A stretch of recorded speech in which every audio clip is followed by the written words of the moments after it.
Nag-chat si Chloe, sabi niya, "Hi, pa-order."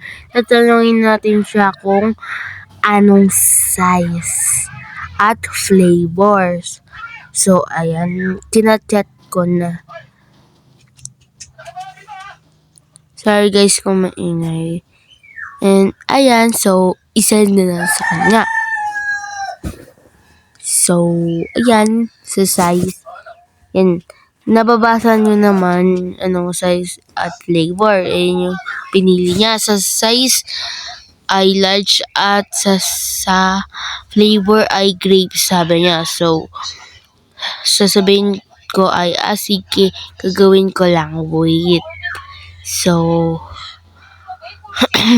sabi niya, okay.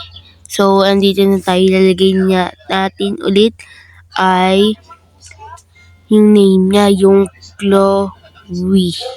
Kasi iyon yung name niya. So, ayan. Hiwalay-hiwalay kasi yung name niya doon. At may heart na white.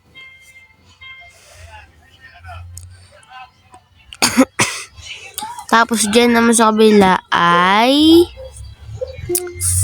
flavors. And grapes nga pala yung flavors niya, diba? Kung mababasa nyo lang. Sorry guys, kasi na-over ako medyo. Tapos sa size naman, sa size level ay large. Tapos click details. So, isa-send na natin sa kanya and yun, napadeliver ko na guys. So, bye-bye guys. Thank you for watching.